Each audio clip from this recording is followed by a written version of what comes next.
É muito bom estar com vocês aqui, né? Mais uma vez. Acho que eu tive com vocês quando a gente estava presencial, né? A gente conversou bastante e foi muito bom. Se vocês ouvirem um barulhinho aqui, né? Eu estou tentando matar uns pernilongos aqui que estão passando aqui embaixo. O problema é que os pernilongos acho que já perceberam que o ar está meio poluído, eles estão vindo de máscara. Eles não morrem, né? Não é possível um negócio desse. Vocês ouvirem um barulhinho aqui, ou eu tentando abaixar aqui, é um pernilonguinho que está passando por aqui. É muito bom a gente poder falar e entrar aqui para falar sobre família, né? O plano de Deus. A família foi estabelecida no Éden, um plano original de Deus, né? Junto com o sábado, junto ali com a dieta que Deus estabeleceu para o seu povo ali, né? Para o casal que estava ali, Adão e Eva, mas que seria para o povo também. Logo no começo da criação, Deus já estabeleceu a ideia de família, a ideia de você constituir para si pessoas que estejam dentro do seu núcleo familiar, ali, né? Sejam os seus filhos, netos, bisnetos. Só que a gente vem enfrentando aí um problema muito grande com relação à família. Por quê? Porque logo lá no começo, no Éden, Satanás percebeu que ele teria grande êxito nas coisas contra Deus quando ele derrubasse a família. O primeiro ataque que Satanás faz contra Deus é exatamente derrubando aquilo que Deus criou de mais perfeito, que era a família. Você lembra da história, né? Ele espera, né, a separação ali de Adão e Eva, né? A ordem de Deus era que eles andassem juntos. Quando você lê os escritos de Ellen White deixa muito claro que a ordem de Deus é para que eles andassem juntos, estivessem sempre juntos. Mas tem um momento em que eles se separam e ali Satanás começa a trabalhar, né, a ideia de detonar, né, quebrar a ideia familiar. Você já vê que ele consegue exatamente quando, depois de Eva ter comido o fruto, ela leva o fruto para Adão. E quando Deus aparece, né, e pergunta para Adão, Adão, o que você fez? Ele fala assim, foi a mulher que o Senhor criou. A mulher que o Senhor criou foi a responsável por isso. Ele pergunta para a mulher põe a culpa na serpente. Mas você percebe já a questão da dissolução, né? Os capítulos vão para frente, a gente vê o problema entre irmãos, Caim e Abel, a primeira morte, né? O primeiro homicídio ali de um ser humano e tudo mais. E a gente começa a perceber, logo depois desses capítulos, que os seres humanos começam a decadência, exatamente porque não continuaram aquilo que Deus pediu para eles, que era uma relação íntima na família e um relacionamento íntimo com Deus também. Você já vai ver que a poligamia vai começar e a gente vai ter vários problemas que vão vir com relação à poligamia. Até mesmo com grandes homens do povo de Deus, né? Até mesmo daqueles líderes, né, profetas do povo de Deus que tiveram problemas aí com sua família. Então, assim, Satanás ele sabe que se ele destruir o seio familiar, Satanás sabe que se ele conseguir derrubar ali a família, ele consegue derrubar o relacionamento que essas pessoas têm com relação a Deus também. E é por isso que ele não mudou a estratégia dele, porque a estratégia dele vem dando certo desde lá do Éden. Desde o Éden, essa estratégia de mexer com a família, de derrubar a família, vem dando muito certo. Tem um livro que eu ganhei quando comecei a namorar minha esposa, que é esse livro aqui, ó, O Lar Adventista, né? Antigamente era O Lar Sem Sombras. Esse livro ele me ajudou muito, né? E tem ajudado muito a mim, a minha esposa, aos meus filhos. Quando eu comecei a namorar, então, com a Rosângela, a gente recebeu esse livro de presente e a gente começou a ler juntos, né? Todos os dias ali um capítulo e a gente conversava um pouco sobre esse livro. E logo no primeiro capítulo, Ellen White vai dizer exatamente aquilo que eu disse para vocês agora no começo, que é a questão de a família alterar todo o rumo de uma sociedade, né? A quebra de uma família alterar todo o rumo de uma geração. Logo, o primeiro parágrafo dela lá, né? Ela fala da atmosfera do lar, diz assim, a sociedade compõe-se de famílias e é o que a façam os chefes da família. Do coração procedem as saídas da vida. E o coração da sociedade, da igreja e da nação é o lar. A felicidade da sociedade, o êxito da igreja, a prosperidade da nação dependem das influências domésticas. O primeiro texto de Ellen White é exatamente esse, dizendo o seguinte, olha, a família é aquilo que controla todas as coisas. O seio familiar, o lar, é aquilo que controla a geração, é aquilo que controla a sociedade. Uma família desestruturada vai produzir uma sociedade desestruturada. Uma família desestruturada espiritualmente vai produzir uma igreja desestruturada espiritualmente. Porque a igreja nada mais é do que o conjunto de famílias que se reúne para adorar e para servir a Deus. Então, percebe, Satanás sabe disso. Ele sabe que essa seria o gancho onde ele poderia amarrar ali os seus problemas, né, o pecado, para ele conseguir derrubar toda a nação, para ele conseguir derrubar toda a parte da sua liderança, das pessoas que viriam pregar o evangelho. E a gente começa a entender por que a gente está vivendo numa sociedade complicada. Se você parar para pensar hoje, os lares têm se tornado cada vez mais disfuncionais. E o problema é que a gente tem seguido essa toada, sem reparar que Deus deixou para a gente conselhos, né? Deus deixou para a gente conselhos e muitas vezes até ordens de como a gente deveria estruturar o nosso lar. Quando você pega o lar adventista, você tem toda uma estruturação de um lar que não veio da cabeça de Ellen White. Ela diz, Deus me revelou dessa forma e dessa forma, como é que o homem deveria se portar, como é que a mulher deveria se portar, como é que os filhos deveriam ser criados, como é que as finanças da família deveriam ser feitas. Percebe? Nós temos nas mãos algo imprescindível, que temos certeza e cremos que veio de Deus, mas a gente muitas vezes não usa e muitas vezes não mostra isso para as outras pessoas. E o nosso lar fica disfuncional e a gente tem uma sociedade disfuncional exatamente porque a gente ainda não entendeu qual é o papel do nosso lar no plano de Deus. O plano de Deus, desde o começo de todas as coisas, foi: nós precisamos ter uma família completa, perfeita, espiritualmente. A gente tem dificuldades, a gente tem pecado, eu não vou entrar nessa parte, né? O que eu estou dizendo é que, espiritualmente, a gente tem a condição de seguir um caminho, e é o caminho que Deus pediu para que a gente seguisse. Temos dificuldades, vamos andar em caminhos, muitas vezes, complicados, mas Ele está dizendo, olha, eu estou junto com vocês, porque é o caminho que eu pedi para vocês trilharem. Então, assim, quando nós vamos à Bíblia, nós vamos perceber que, desde o casamento, desde o namoro, desde o começo de todas as coisas, Deus já está pedindo para você estruturar o seu lar. O lar não começa a ser estruturado depois da cerimônia do casamento. O lar começa a ser estruturado desde a sua casa, quando você vai aprendendo, olhando no seu pai, olhando na sua mãe, como é que ele procede, como é que ela procede, para você ver aquilo que você vai fazer no seu lar e aquilo que você não vai fazer também. Então, assim, o nosso crescimento, a nossa chegada até um lar, ela começa desde quando a gente está na nossa casa, quando a gente é criança, observando os nossos pais. E as dificuldades começam a vir exatamente porque os nossos pais muitas vezes tiveram lares disfuncionais e eles passaram isso para a gente, foi passando isso. E assim, essa maldição, né, de termos lares disfuncionais, ela vai passando de geração em geração até que a gente consiga quebrar isso. E é exatamente essa a ideia de hoje. A gente perceber que a gente pode quebrar laços que ficaram no passado. Porque Deus tem um plano melhor para nós. Deus tem um plano mais funcional para nós. Quando a gente vai à Bíblia, você vai ver várias passagens de Deus falando a respeito de criar um lar agradável. Mas a passagem que eu mais gosto, se você está com a sua Bíblia aí, está lá em Deuteronômio. Deuteronômio, capítulo 11, verso 18. Deuteronômio, capítulo 11, verso 18. Se você já me ouviu pregar para desbravador, aventureiro, você sabe que eu uso muito esse texto. Exatamente porque esse texto é aquilo que é o cerne daquilo que Deus quer para a nossa família.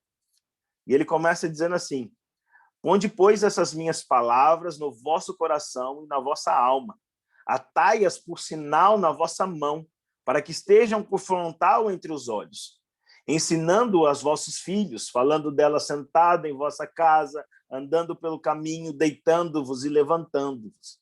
Escrevei-as nos umbrais da vossa casa e nas vossas portas, para que se multipliquem os vossos dias e os dias dos vossos filhos na terra, que o Senhor, sob juramento, prometeu dar aos vossos pais, e sejam tão numerosos como os dias do céu acima da terra.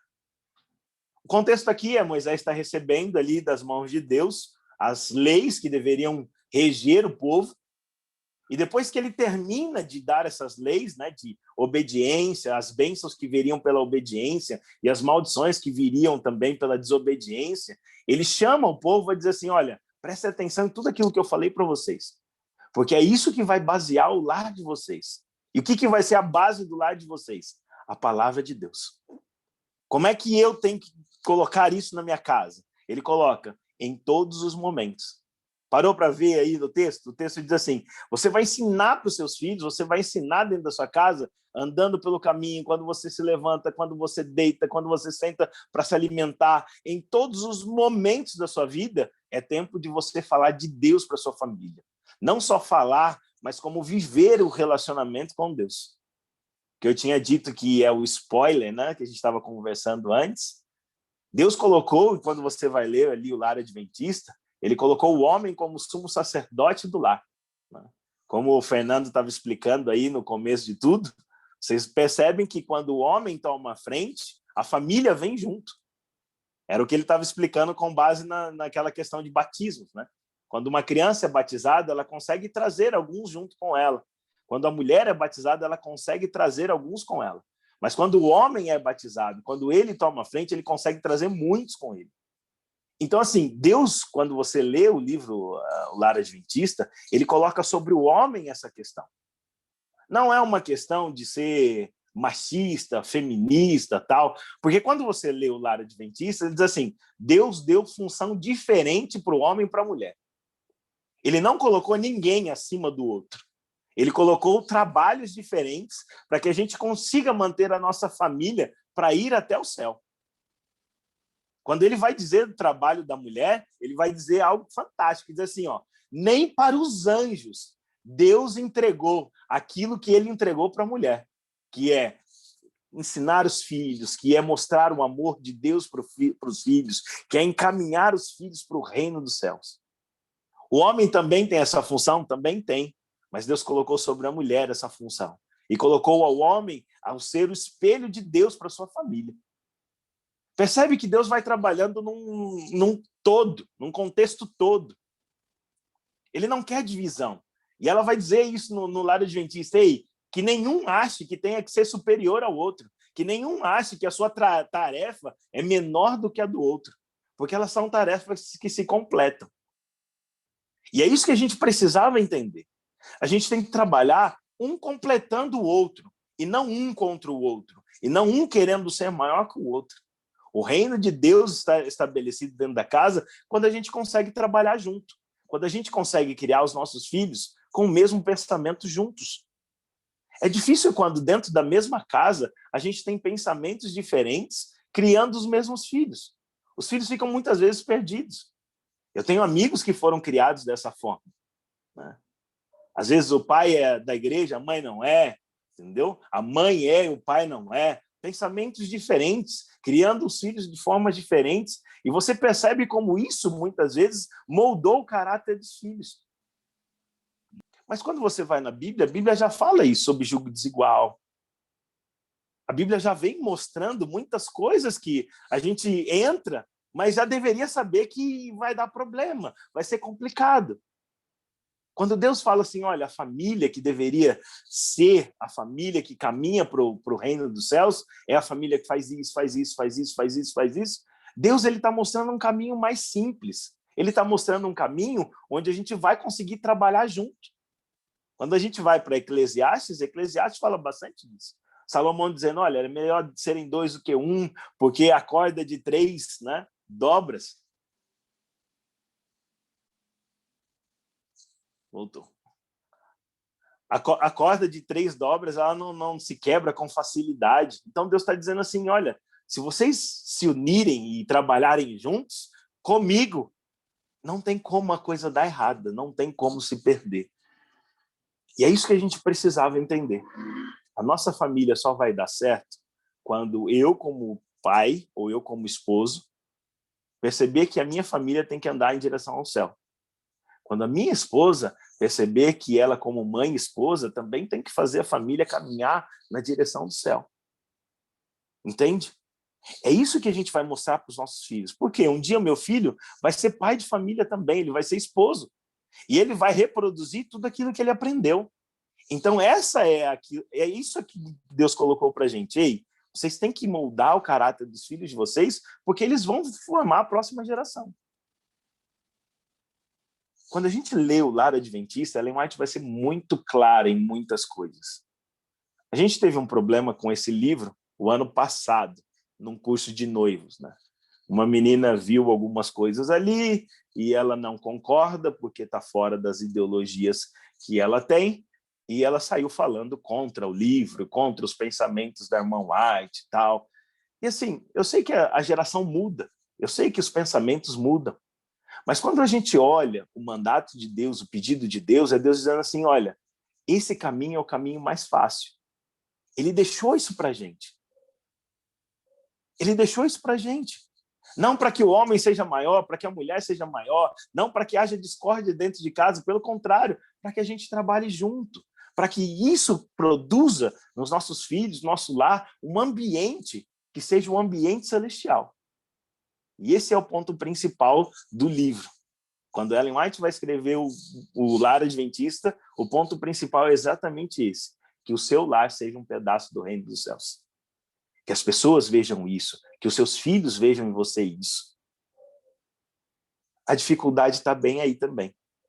Eu trabalho muito com adolescentes, trabalho muito com jovens, né? E a gente vê muitas das disfuncionalidades deles com relação à espiritualidade exatamente porque não tiveram nos pais, não tiveram em casa esse contato com Deus.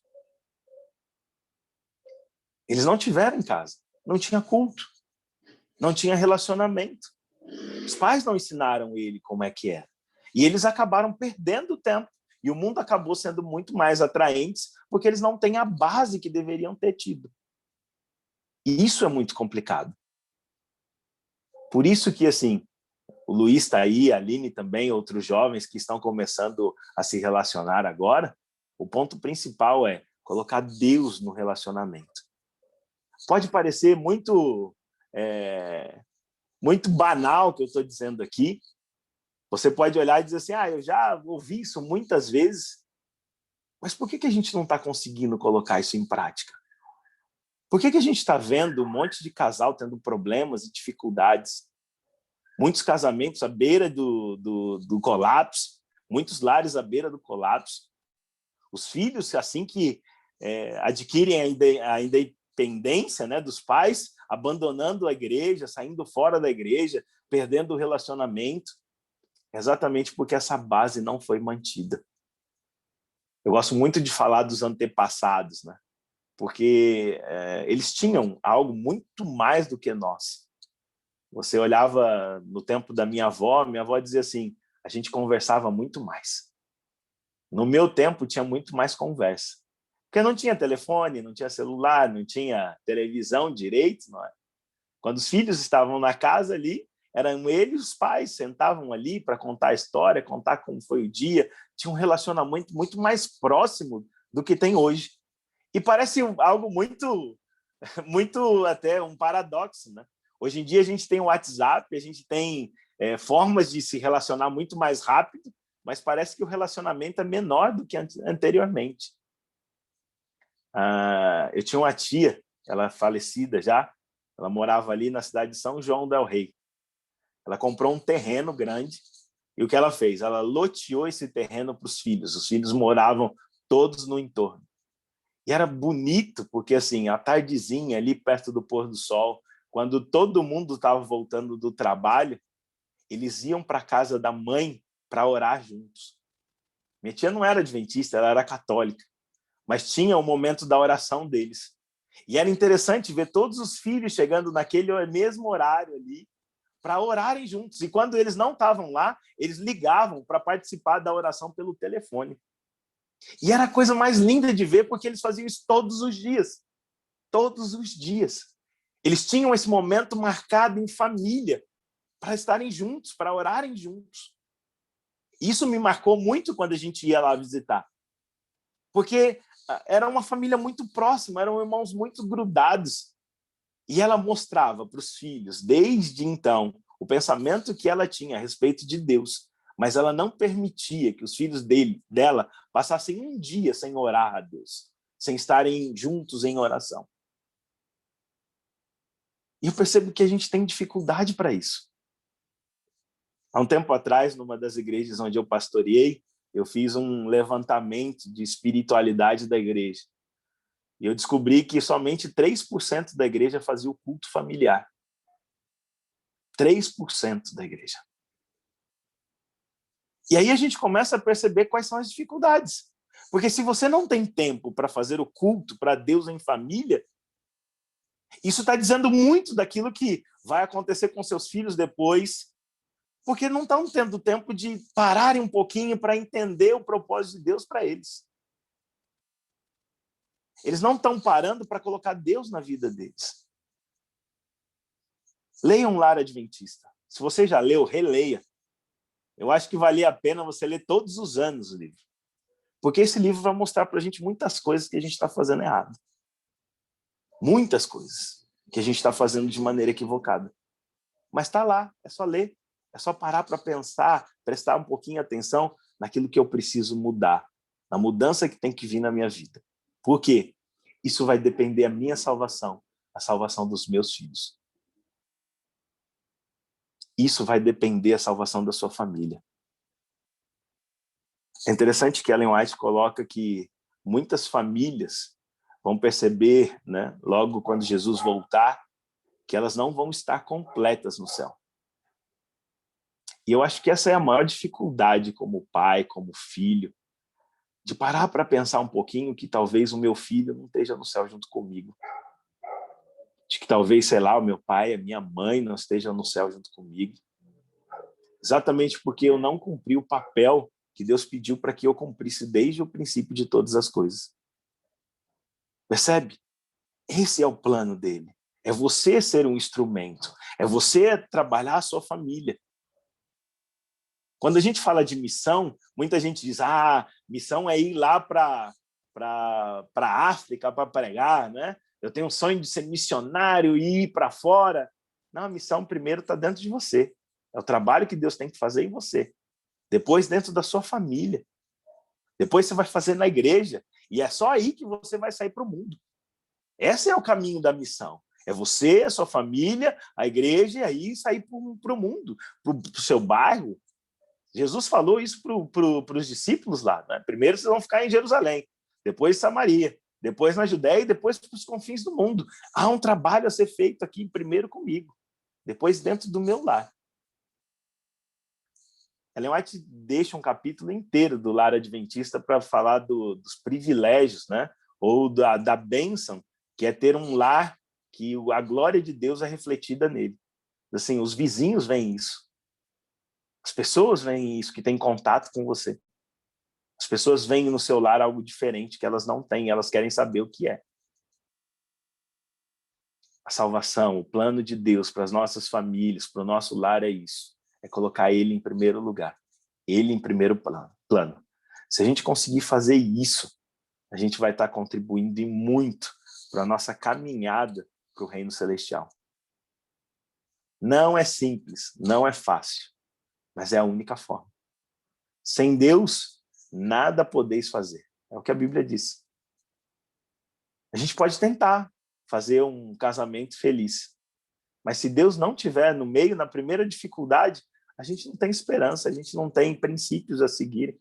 É mais fácil acabar com o relacionamento e começar outro. O mundo está pregando isso hoje.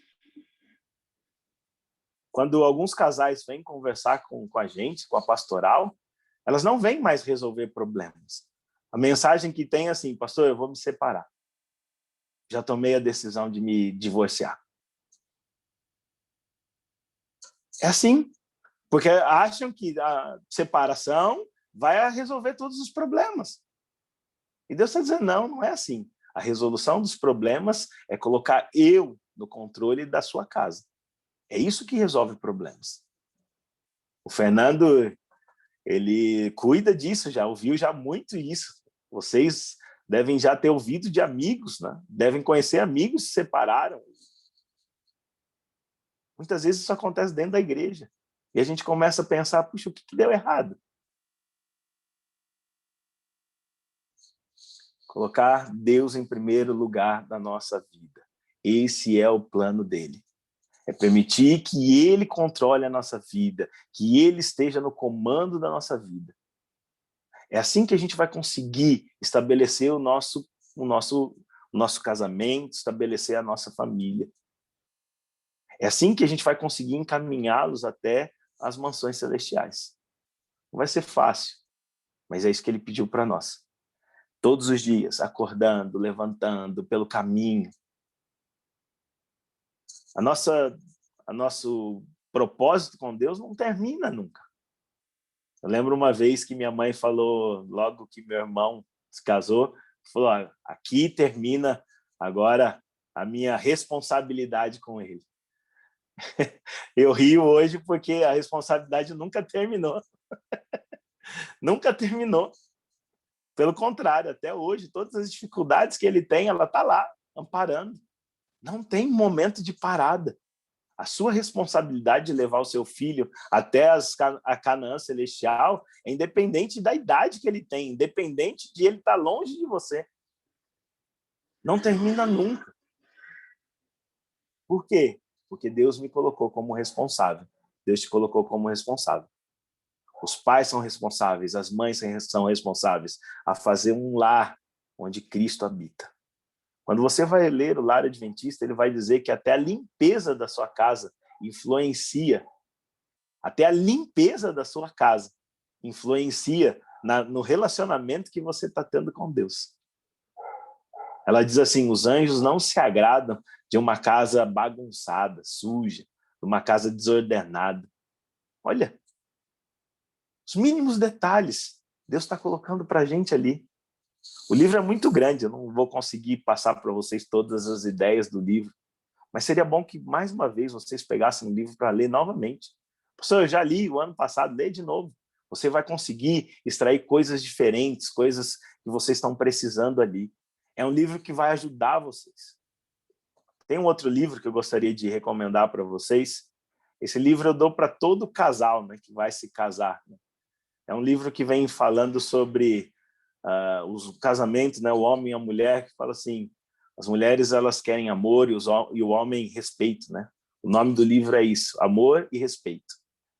E ele vem trabalhando essa ideia de conjunto, de você entender como é que a mulher funciona, como é que o homem funciona, para você conseguir estabelecer as ideias. Você vem de uma casa diferente da dela, ele vem de uma casa diferente da sua, e vocês precisam entender agora como é que vocês vão habitar dentro dessa casa. O pastor Cláudio Duarte, ele brinca, né? Ele fala assim, ela veio de uma casa totalmente organizada, onde a mãe organizava todas as coisas. O rapaz vem de uma casa onde era tudo desorganizado, onde era tudo bagunçado. E eles entram para viver debaixo do mesmo teto. Um quer organizar e o outro quer deixar bagunçado. E eles dizem assim, como é que isso vai dar certo? Isso só vai dar certo quando a gente entrar num acordo e perceber que dá para ter um meio termo, que dá para trabalhar juntos com as ideias, com aquilo que a gente foi criado para fazer. Vai ter momento que eu vou ter que mudar, vai ter momento que ela vai mudar, mas a gente só vai conseguir fazer isso quando a gente andar nos caminhos de Deus. É Deus quem tem que conduzir a nós nessa mudança. É o Espírito Santo que traz em nós essa mudança de ser paciente, ser longânimo, de abrir mão, de parar para pensar o seguinte, eu preciso fazer ela feliz. E ela pensando, eu preciso fazer ele feliz. Se a gente tiver esse ambiente no nosso lar, o nosso lar vai continuar sendo conduzido por Deus. E ao final, imagina só, a gente está com a nossa família completa para subir e viver com Cristo por toda a eternidade. Ellen White é bem clara a dizer que lá no céu a gente vai ter a nossa família lá reunida. Imagina você poder ter os seus filhos, netos, bisnetos, tataranetos, tataranetos, e nunca vai ter fim. Imagina você subindo com a sua família completa. O plano de Deus é esse. Jesus disse, né, antes de ir, Senhor, o Senhor me desse esse, eu não queria que nenhum deles se perdesse. Eu fiz todo o possível para que nenhum desses se perdesse. Eu acho que tem que ser essa a nossa oração dentro do lar. Pai, eu não quero que a minha esposa se perca. A oração da esposa, eu não quero que meu esposo se perca. A oração dos pais e mães, eu não quero que meus filhos se percam. E a gente trabalhar para isso, constantemente, todos os dias, para a gente não dar brecha para um fracasso, para a gente não dar brecha para Satanás destruir o nosso lar. Esse é o propósito dele, destruição. Se ele conseguir destruir o seu lar, ele consegue destruir a sua espiritualidade, ele consegue destruir, muitas vezes, quem você é. Às vezes você nunca mais vai ser aquilo que você foi no começo, né? A gente chama de primeiro amor, porque Satanás conseguiu destruir aquilo que você tinha no princípio. É difícil, mas a gente tem que se levantar mais uma vez, colocar a nossa vida nas mãos de Deus, dizer, Senhor, eu estou aqui, trabalha em mim, trabalha na minha esposa, trabalha nos meus filhos. E aí a gente vai conseguir, mais uma vez, acordar mais um dia, viver mais um dia, caminhando para aquele dia final, quando Jesus voltar. E aí, quando Jesus olhar para você e perguntar, cadê a esposa que eu te dei? Você vai olhar para Deus e dizer assim, ó, tá aqui, ó. Deus, foi difícil, foi fácil não, mas estamos aqui. Imagina Deus perguntando para a esposa, cadê o esposo que eu te dei? Você vai dizer assim, ó, tá aqui, ó. Foi difícil vir até aqui, trazer esse homem aqui, foi difícil, mas ele está aqui. Jesus perguntando para vocês dois, cadê os filhos que eu te dei? Você vai dizer, Senhor, está aqui, ó. Não se perdeu nenhum. Foi difícil, em alguns momentos nós tivemos batalhas duras, mas a gente se ajoelhou, a gente orou, a gente trabalhou para conduzir todo mundo até aqui. E vai ser o momento mais feliz quando a gente estiver abraçado, Jesus dizer assim, ó, vem então, vocês vão morar comigo agora por toda a eternidade. Imagina subir toda a sua família completa ali, sem nenhum faltando, para viver com Cristo por toda a eternidade. Esse é o plano de Deus para você. Esse é o plano de Deus para nós. Faça o culto na sua casa. Tenha tempo com seus filhos para falar sobre Deus. Eu costumo dizer para o pessoal o seguinte, pega um sábado de manhã e vá para a natureza. Passe um sábado inteiro na natureza com a sua família, mostrando e falando sobre Deus. Pega um momento e saia com a sua família, esteja num local agradável onde você vai poder falar sobre Deus para os seus filhos, para os seus netos. Você vai perceber a mudança que isso faz na sua família. Para terminar, há um tempo atrás eu estava numa igreja em Goiás. Fui fazer uma semana de família ali em Goiás. Enquanto estava pregando ali na semana, o primeiro ancião da igreja, ele chegou e disse assim, pastor, eu tenho um problema, porque é o seguinte, a minha família inteira está fora da igreja. Só sobrou eu aqui. Eu tenho 3 filhos homens, os 3 estão fora da igreja, a minha esposa está fora da igreja.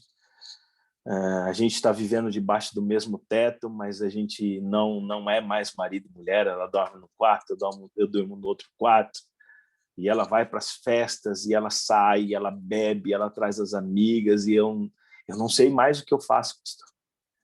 Eu não estou aguentando, eu falhei. Eu disse, não falhou. Você só vai poder falhar, né? Falar que você falhou um dia que não tiver mais chance para nada. Enquanto você está vivo, enquanto eles estão vivos, tem chance. Vamos sentar aqui. Você faz o culto na sua casa? Não, pastor, porque não tem mais ninguém e tal. Eu falei, começa a fazer o culto na sua casa. Acorda de manhã cedinho, coloca uma música ali, tem o seu momento. Seus filhos moram perto de você? Moram. Um morava do lado, outro morava do outro morava mais no centro. Eu falei, começa a fazer o culto na casa dos seus filhos. Acorda cedinho. Ele já tinha terminado, né, os seus trabalhos, tudo, já era aposentado. Eu falei, vai lá na casa dos seus filhos e faz o culto. Faz o culto na casa de um, depois vai na casa do outro, faz o culto. Se não der para fazer de manhã, faz à noite na casa do outro que mora um pouco mais afastado. Mas faça o culto com eles. Seja aquilo que Deus pediu para que você seja, né, o sacerdote da sua casa. Eu terminei aquela semana ali, eu visitei, né, os filhos dele, visitei a esposa, a gente conversou e tal. E para mim foi uma alegria muito grande quando, depois de alguns meses, eu recebi a mensagem, pastor, eu queria te mostrar o que aconteceu na minha vida. Aí quando ele me mostrou, era uma foto da família toda dele na igreja. E eu falei assim, como é que você conseguiu isso?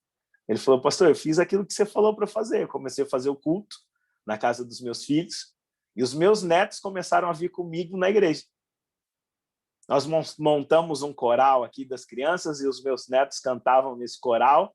E no dia que teve aqui uma apresentação, os meus netos chamaram os pais para virem assistir a programação na igreja. Pastor, teve um pastor abençoado aqui que fez um apelo, um sermão, e os meus filhos aceitaram Jesus de novo. Eles não vieram sozinhos agora, vieram com as esposas, né? E estão aqui. E a minha alegria de novo, aí ele mostrou a foto dele com a esposa, mais uma vez, dentro da igreja. Falando, pastor, Deus restaurou o meu lar. Eu disse, restaurou porque você trabalhou por isso. Talvez pela primeira vez na vida ele foi o sumo sacerdote da casa dele. Ele trabalhou para isso. Ele mostrou para os filhos o melhor caminho. Então, assim, não desista disso, não esqueça disso. O seu lar é pautado no relacionamento que você tem com Deus. Vai ter dificuldades, mas com Deus é mais fácil porque Ele está na frente. Ele está conduzindo as coisas. Ele vai te dar paz, Ele vai te dar tranquilidade para você passar pelas dificuldades. Quando eu coloco Ele à frente. É Ele quem vai lutar as minhas guerras, é Ele quem vai lutar, né? Vai me ajudar nas tribulações, é Ele quem vai fazer tudo por mim quando eu coloco nas mãos dele. Senhor, está aqui, ó. Eu não sei resolver isso. Como é que o Senhor pode resolver? A Rosângela já contou para vocês, né, sobre a mãe dela. No livro, né, o Lar Adventista da mãe dela, quando fala sobre os filhos, ela escrevia nas bordas assim, Senhor, eu não sei fazer isso. Eu não consigo ter paciência que eu preciso ter. Por favor, me dê paciência. Me ensina, Senhor Deus, a ter paciência para que eu consiga criar os meus filhos no melhor caminho. E quando você vê hoje, nenhum dos filhos está afastado dos caminhos de Deus. Porque tinha uma mãe de oração, tinha um pai de oração, tinha uma mãe e um pai que encaminhavam os seus filhos para o caminho de Deus. Se a gente seguir esse propósito, tenha certeza, você não está lutando sozinho, você não está fazendo sozinho. O Espírito Santo vai trabalhar no seu lar. E aí você vai ter um casamento melhor, você vai ter filhos melhores que vão produzir uma nova geração. E eu estou confiando que essa nova geração é aquela geração que vai pregar o último sermão, né? A última mensagem antes da volta de Jesus. Que a gente possa fazer isso dentro do nosso lar, que a gente possa trabalhar com isso e que Deus possa nos abençoar sempre. Diga aí, Fernando. Que bênção, que bênção. E olha quem está aqui do meu lado. Consegui chegar a tempo, corri. Pastor, muito obrigado pelas palavras. Obrigado por esse lembrete, por esse conforto. Me deu vontade de ler de novo o Lar Adventista. Quando você lê alguns textos, você fala, nossa, tem que pegar esse livro de novo para ler. Sim. É inspirador. Muito obrigado por suas palavras. Espero que tenha enriquecido aqui o coraçãozinho de cada um presente. Como enriqueceu o nosso, né? E que Deus abençoe sua família, né? Você como Amém. líder da igreja, do seu lar, que Deus esteja com você, como esposo, como pai e como pastor da nossa igreja. Que Deus te abençoe. Amém. E para encerrarmos, vamos orar? Querido bom Deus, estamos aqui diante da tua presença, um dia santo, um dia sagrado, teu sábado, e como é gostoso estarmos aqui reunidos para meditar na tua palavra, na tua mensagem, no que o Senhor deseja para cada um de nós. Que tudo que foi falado, aos textos lidos, né, tanto da Bíblia quanto do Lar Adventista, possamos, Senhor, ter o desejo de conhecer mais e mais. Coloca no nosso coração o desejo de estarmos juntos com a nossa família diante da tua presença. Abençoe aqui a todos os maridos que possam fazer o seu papel dentro do lar. Abençoe todas as esposas que também possam fazer o papel que o Senhor designou a todos nós. Que nós, como pais, possamos ser bênçãos na vida de nossos filhos. Senhor, nos dê uma boa noite de descanso e que amanhã, um sábado, possa ser enriquecedor para cada família aqui representada. Em nome de Jesus, amém. Amém. Amém. Se tiver alguma visita, alguém que gostaria de receber o link, que nós fazemos essa reunião toda semana, é só falar no chat aqui que a gente dá o contato de como fazer parte do grupo também, tá? Pastor, a gente só tem a agradecer novamente a Deus por ele dar esse presente que é tê-lo conosco aqui na academia. Muito obrigado Um mesmo. forte abraço, um feliz sábado para todos. Até mais. Até, queridos. Até sexta que vem. Feliz sábado. Feliz sábado. Feliz sábado, Aline. Tchau, Tchau, tchau, gente. Tchau, Josué. Tchau, tchau. Tchau, Nivaldo, Josué, Reinaldo, Ana.